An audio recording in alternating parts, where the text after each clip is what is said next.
Hey guys, welcome back. I'm gonna get the doors and fenders guide coated and block sanded down today, in hopes of being able to paint them tomorrow. I noticed on this door right here, I have a little bit of a dent right here. I'm gonna probably fill that in.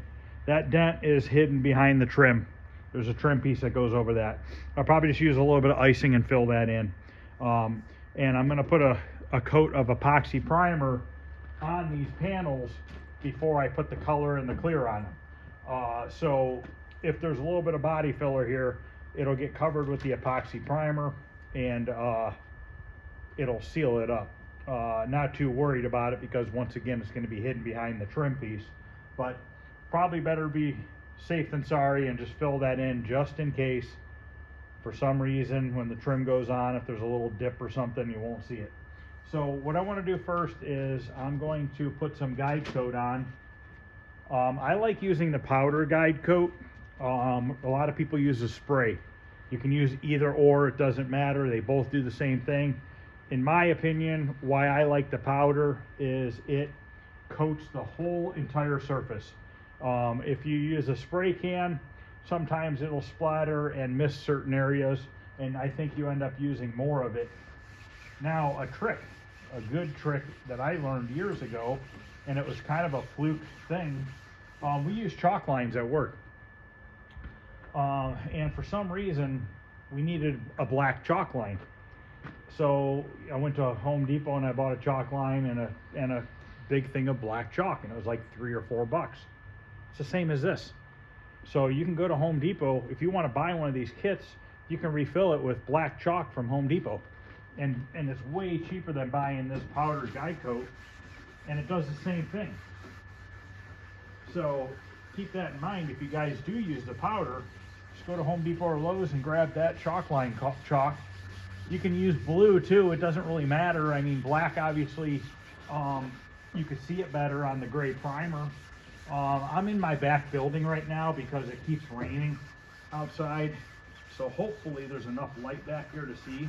I haven't really looked at the video yet, looked through the lens to see what it looks like, but what I'm doing is I'm putting a good coat on all of this in hopes that when I block this down, that I don't need to do any additional body work in any areas that show.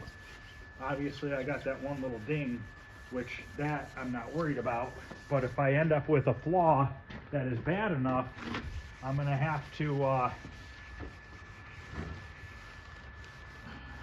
fix it and do some more 2K primer. So I'm hoping to not have to do that. Once again, we're trying to work on a budget here. I'm gonna go change my sweatshirt to something a little bit thinner. Okay, I set up a light. It's a little bit better. Hopefully you'll be able to see what I got going on here. We'll start on like this area here. I'm gonna do 180 grit. The reason why I like to use 180 grit is it cuts fast. So I've noticed that you always want to check your block too. Got a little piece of paper here. That, believe it or not, that little piece of paper could leave a groove in your primer. So you want to make sure that it's nice and smooth and you don't have anything stuck to it. The reason why I like 180 grit is it cuts really fast and straight. Sometimes if you want to just use 320, you'll run into getting it a little bit ripply, in my opinion. I do sand it with 320 after the 180. So basically the 320 is just being used to take the 180 grit sanding marks out of the primer. Let's start blocking up here so that you guys can see what it looks like as it gets sanded down. Don't push real hard, just kind of let the block sander do its work. I like to go on an angle. I don't go in straight lines like this because going in straight lines once again can give you a ripply effect. So if you go on an angle, definitely helps. Now what I'm doing is I'm doing it really lightly. And I'm going to show you right now what it leaves behind. Right here is a low spot. There's a low spot. There's a low spot. There's a low spot. So these are all low spots, but that's not bad. I'm really confident with the 3 coats of 2K primer I have on there that I'm going to be able to sand that out. So let's work on that a little bit and see if it doesn't come out.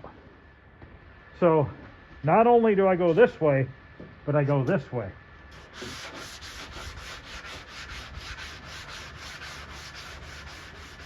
And you don't want to just concentrate on that only and just keep digging in that area, because then you are going to make a ripple.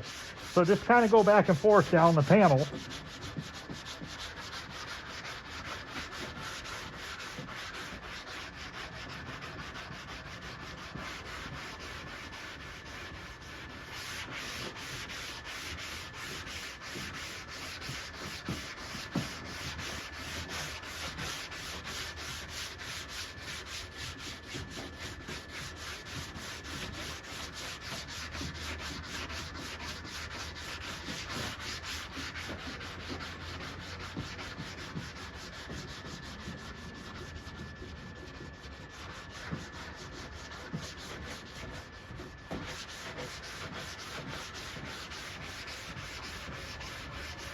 It takes a little time. You've got to be patient with it. Don't rush it.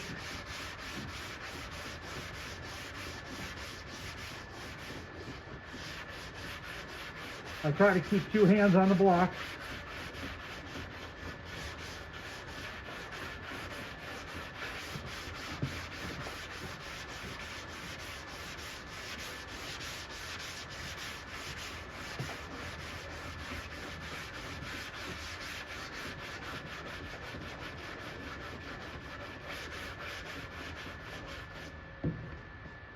So if you look down here, this is getting better. That's getting smaller. Down here, this is another low spot. This is another low spot. I'll get my, I got a little battery operated leaf blower. I'll bring that out here rather than running an air hose back here. But I'm going to keep blocking on this for a couple minutes and then we'll blow it off and we'll see what it looks like.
Now this block is only a 12-inch block.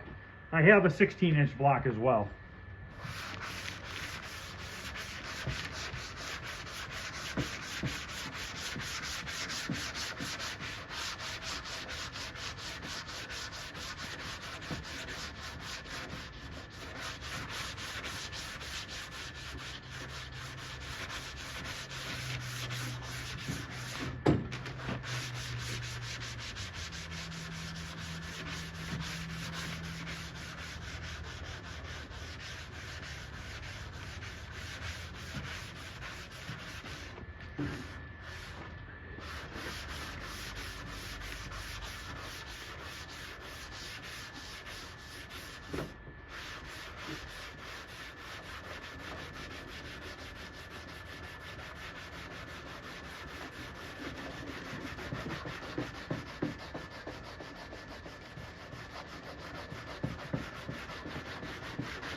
let me go get my leaf blower. I'm going to blow this off.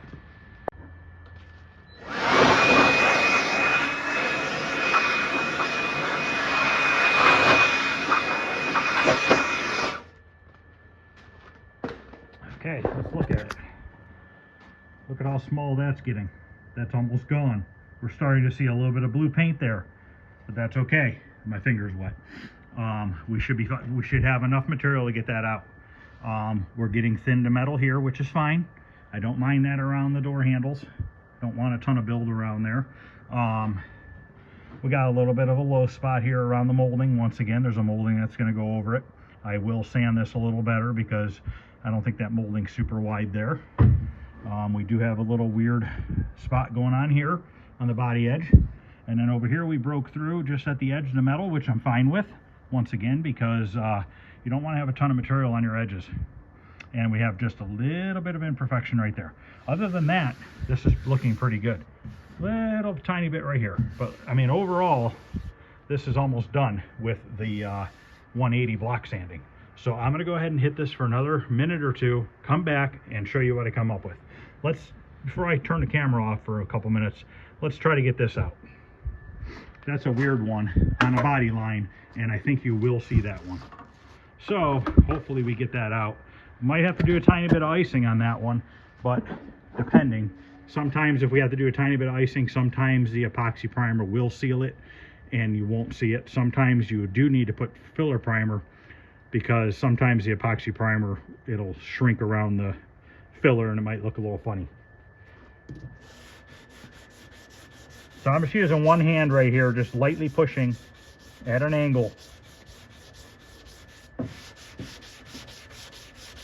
What I'm doing is I'm going over the edge of the body line like that.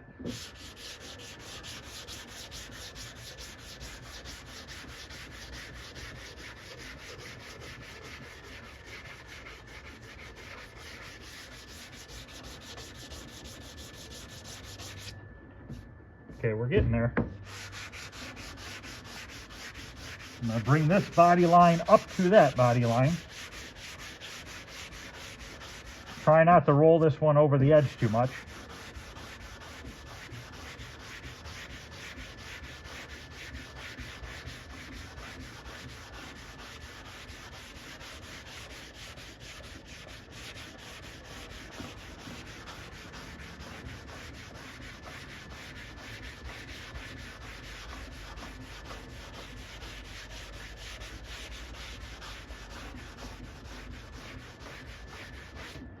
We almost have it gone.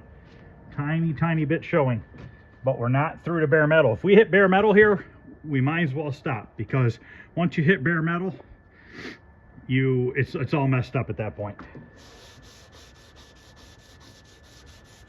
I am going straight right here because it's right on the edge of the body line.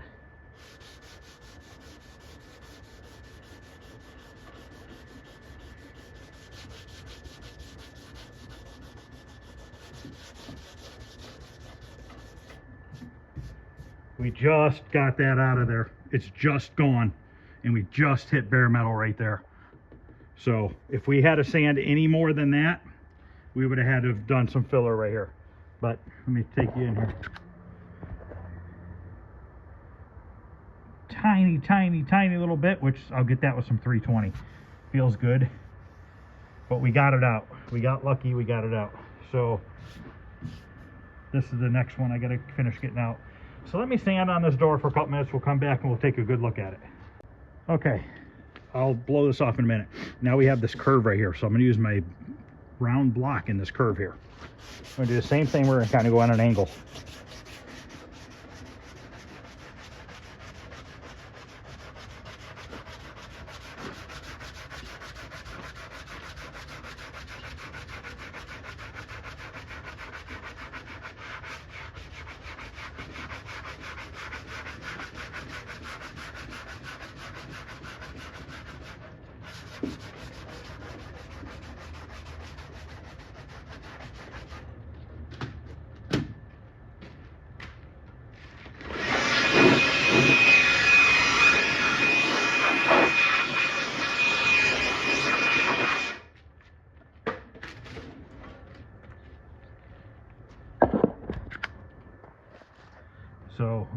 haven't sanded this bottom part very good at all yet.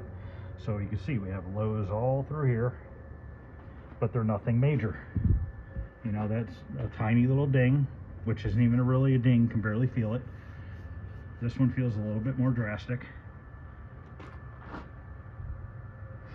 So this is what we have right when you go over it lightly. So now what I'm going to do is I'm going to go back over it and keep going over it and see if we can work out these imperfections. This top part turned out really nice. I don't see anything wrong. We got this one out. This one's gone. Still blue paint over here, so we didn't break through to the metal. That feels good. This one is a little bit big. I'm going to have to sand on that a little bit more. So basically, you could see by using that black chalk how well it shows up the low spots. So what I'm going to do now is I'm going to keep sanding this. I'll come back and we'll look it over again here in a couple minutes. And then I definitely recommend using a round block in edges like this, because if you use this block, the square one, on a real bad radius like this, you can run the risk of having a straight line. Because if you look right here, you see how it's got this straight line going down there? You can run the risk of having that, and then after you paint it and it's shiny, you'll see that line going right down your door. So you want to use that block and kind of roll it on an angle to get rid of that. So let me sand this for a little bit. I'll come back and we'll take a look at it just like we did now. Okay, let's give it a real good look over. So like I said before, we broke through right on the edge. That does not bother me. This is why I use epoxy primer as my sealer. It seals up bare metal. Everybody's always like, oh, don't use epoxy primer, it could shrink back and cause problems in your paint job. In 30 years, I've never had that issue.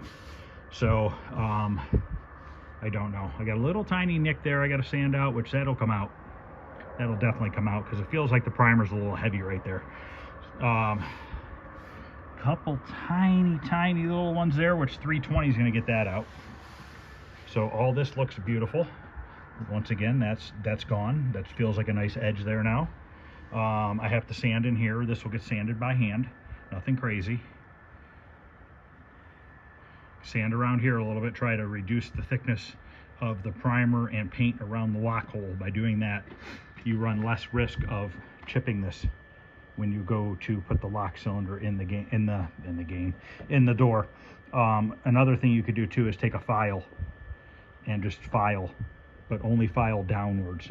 So take a round file and go straight down. Don't go back and forth, because that could cause, you know, for you to chip a hunk off.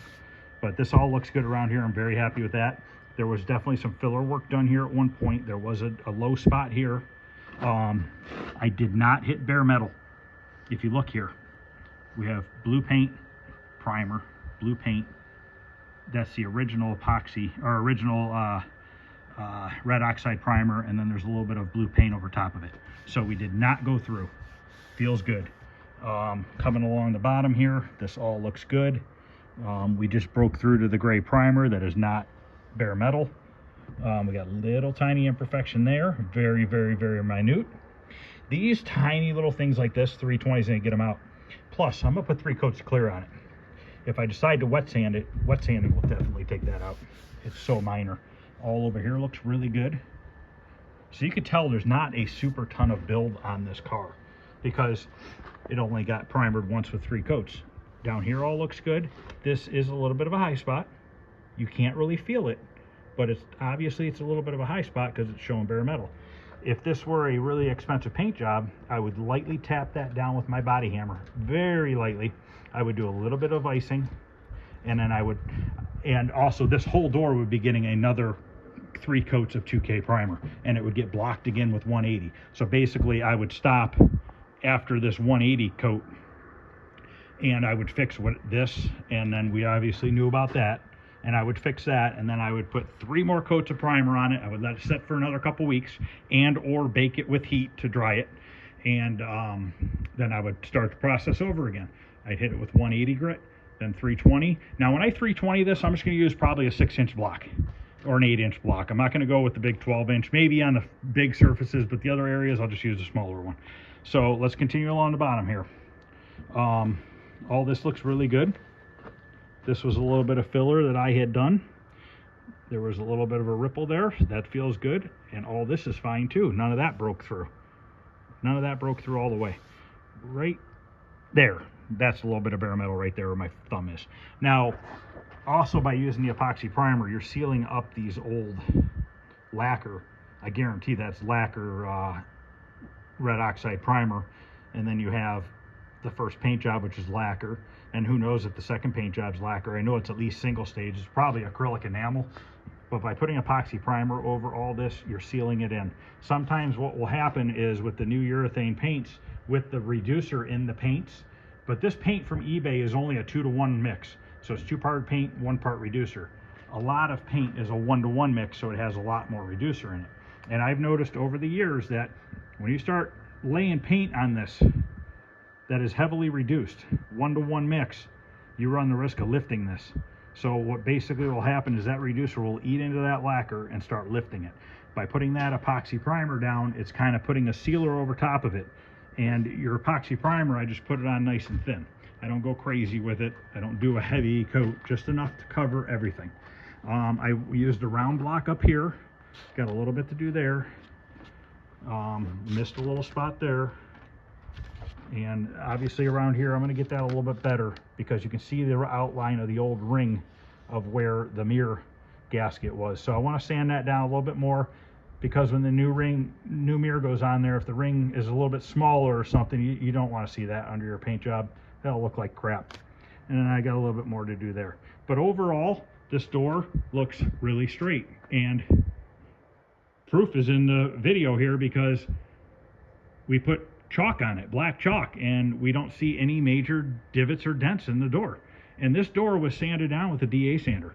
So I sanded this down with a 180 grit 6-inch DA sander. And I think this is the door we put this patch in down here. And I used that mud buster, that 8-inch DA, and I flattened it out. And guess what? There's no bad spots. It's nice and flat. Feels good. A lot of people rag on that and say you can't do body work with the DA sander, and I'll tell you right now you can. I used to only sand bodywork filler primer, or I'm sorry, just body filler itself by hand, and I did that for years and years. And now I have some tools that I think work extremely well. Plus, you know, you learn over the years that 8-inch mud buster, not only does it spin, but it oscillates. So it oscillates and spins at the same time. And if you know how to work it, you can get it flat. Believe me, if you tilt it up on an angle ever so slightly, yeah, you're gonna divot in your body, and it's gonna look like crap. You know what I mean? You got to know how to work it. So the people that say that you can't use a DA sander to do body work are not using the tool properly, because it can be done. This is proof once again. Plus, you know, I'm block sanding the filler primer, which is going to reveal anything that sander screwed up. So I'm very happy with how this door looks. I think what I'm going to do is get this 320 down, do the other door today. I'm probably not going to video that. It's kind of pointless. It's going to be the exact same thing. But let me get the other door out. Let me get it blocked down. We'll take a look at that door as well. And then tomorrow, I'm working a couple hours in the morning. I'm going to come home, and I want to get the doors and fenders painted. Now, off camera, I am going to strip this molding off, or this, weather stripping off, and I'm just going to DA the door jambs down. They're just going to get DA sanded with 320 grit. Anything I can't get with the DA, I'm going to come in there by hand and sand that all by hand. And then I'll probably take a scotch-brite pad. And I also take a red scotch-brite pad. After I 320 everything, I red scotch-brite pad everything down, just to kind of give it a final smooth sanding. I know a lot of guys will wet sand with 600. I have done that in the past. But to be honest with you, I don't really seem to have an issue with getting a bunch of sanding marks with 320. So I don't usually do it. Sometimes I will do it, but for the most part, I don't usually worry about it. I usually will bake the finish on the clear coat. It's still kind of warm out, so I don't know if I'll run heat tomorrow. It just all depends on the temperature. But I do like to bake the clear, and what that does is shrinks everything at the same time. So if there are any sanding marks, it just shrinks right down, and you can just get it right out from your wet sanding and buffing. If you obviously don't have heat, you can put it out in the sun, you know, especially if you're somewhere down south or to west coast, where you have nice warm weather, you put a panel like this out in the sun for a day or two, it's dry. You know, that's all you need. Here in Ohio in the summertime, same thing. You put it out in the sun on an 80-degree day. I mean, you could smell the paint coming off of it. You know, on an 80-degree day on a black car, you've touched the hood. You know, it's hot. It's really hot. So, all right, I'm gonna 320 this down. I'm gonna come in here and hand sand all that stuff. I'm not gonna worry about the jams tonight. I'll get those tomorrow. I don't feel like running an air hose over here. So I'm gonna grab the 320, knock this down the rest of the way, get the other door. I'm gonna 180 and 320 that down, and then we're gonna look at, you know, I'll 180 the other door down, and we'll look at the comparison between the door that was 180'd and the door that was 320'd, so you can kind of see, because as of right now, you can see that's pretty heavy sanding marks, you know. You can definitely see it, and I'm rubbing on it, and they're not going away, so it's not like it's dust. That's actual 180 grit marks in the primer. If I were to paint over that, once that clear and color and everything dries, you're going to see all those lines in your paint job going every which way. And you'll notice if you get a cheap paint job from a lot of places, you'll notice sanding marks. You're not going to see them right away, but a month or two later, they'll start setting in. And most of the time it's fixable, you know, with wet sanding if there's enough clear. This car I'm going to put 3 coats of clear on, which is more than enough coats of clear for a just basic paint job, nice driver car. And I really believe that this is going to turn out really nice looking. So, all right, I'll be back in a little bit. Another thing I wanted to tell you before I forgot, I'm getting ready to 320 this door down. This sanding block is a 7-inch block, and this is one of my 3M blocks that hook up to my vacuum system. And you'll get to see me use this setup pretty soon here, probably in the next month or so when the weather starts turning to real crap. When I'm stuck inside the shop sanding, I hook everything up to the vacuum system, and I also have a dust collection system on the ceiling, which I'll show that to you. So you run that and you run the vacuum, and every couple minutes, every minute or two, the vacuum thumps the filters, and what it does is it cleans the dust off the filters. There's 2 filters inside, and it keeps the vacuum sucking at full power. It's not clogging up the filters. One other thing I wanted to tell you is I use 1 piece of 180 grit on the block per panel. So now that this panel is done, when I go to sand the other door, I will replace that piece of sandpaper with a new piece of sandpaper. Reason I do that is I like to try to keep the sandpaper sharp. As the sandpaper gets dull, it starts gliding over the surface rather than cutting through the surface. So, and that's why I don't start with 320, because I put this filler primer on really heavy with a shitty gun that makes it kind of ripply. And if I go and hit this 320, I'm going to be gliding over the surface rather than the 180 that's cutting through the surface. So let me get this 320 and I'll get the other door 180 and we'll compare them. Okay, I 320'd this door down, and you can still see some sanding marks, and it looks bad, but it's not. Let me show you here what a scotch-brite pad will do. I believe a scotch-brite pad is considered between like 320 grit and 400 grit for the red version. So I just take one of these with my hand flat, and I just go like this. I just kind of go along and kind of just lightly sand it, making sure that every single edge of your panel has been sanded. You don't have anything that's not sanded that could possibly cause the edge to nick or delaminate or something like that. Now this car, we went over the old paint job, but the old paint job was stuck to the car really well. If you have delaminating clear coat, you want to get that all off of there, and I'll show you an example here in a minute. Just want to show you here what this scotch-brite pad does. Don't push hard, just kind of let the sandpaper do its work.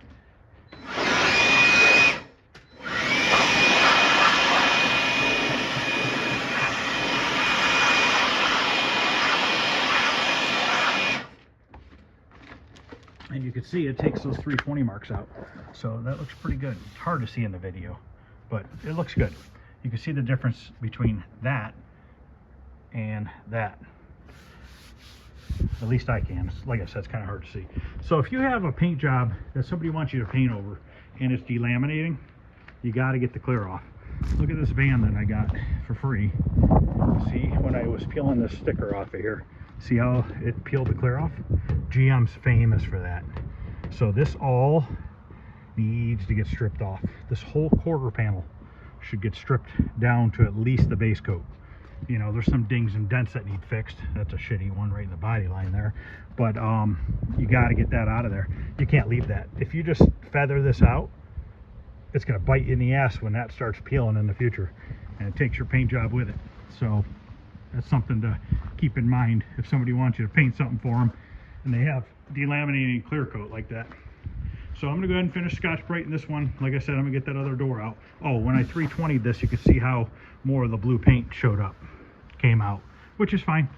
It's not going to hurt anything. So I'm going to go ahead and scotch-brite the rest of this, get the other door sanded down. Okay, I got this other door blocked down with 180 grit. This door was a lot straighter than the other door. Very few spots that I broke through. That's a little low there, but there's a stud that goes there. I'm not worried about it. But it blocked out really nice. So that's 2 doors now. I got to get a little bit better around there. That are good. Just got to do the door jambs, and these 2 are ready for paint.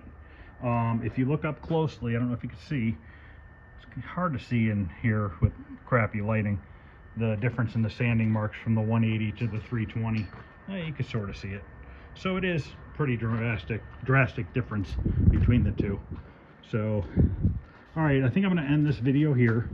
What I'm going to do is get the fenders done, and so next I'll get the fenders. I got 320 that door. Oh, I fixed the dent right here. I put a little bit of icing in there, so that's nice and flat now. So what I'm going to do next is, you know, get these door jambs done, get the weather stripping off of there, get this one 320'd, and then I'm going to sand the 2 fenders off camera. Same process as this. And then hopefully tomorrow afternoon I want to paint the doors and fenders.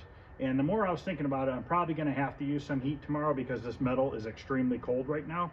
It's only 50 degrees out, which means this metal's probably 50 degrees. That's another thing I've learned over the years is if your metal's cold, your product's going to lay differently. You have more risk of running your clear. So you want to get it up to, I like to spray around 75, 80 degrees. That seems to be the sweet spot for me, and I seem to do pretty good at that temperature.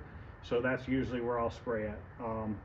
So hopefully this video helps you guys that need to learn how to, you know, do some guide coating and block sanding. This is just my method of doing it.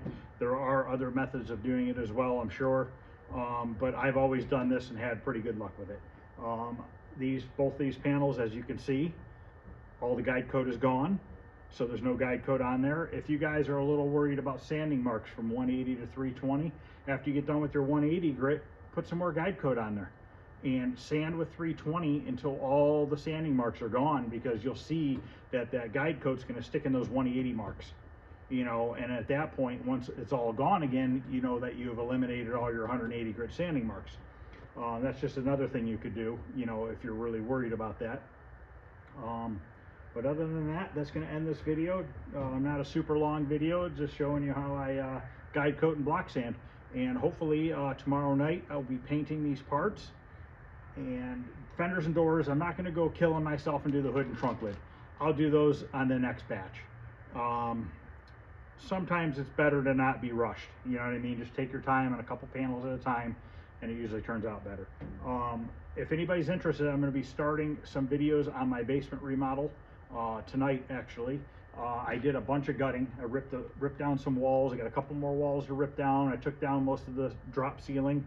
I'm making a new drop ceiling out of wood rather than the traditional fiber panels that everybody uses with the metal grid. Mine's going to all be out of wood. If anybody's interested in seeing how I'm doing all that stuff and learning how I'm making those panels, you know, feel free to, you know, watch. All right, guys, if you guys are liking what you're seeing, please like, subscribe, share. Questions or comments, feel free to ask. Other than that, I will see you guys later.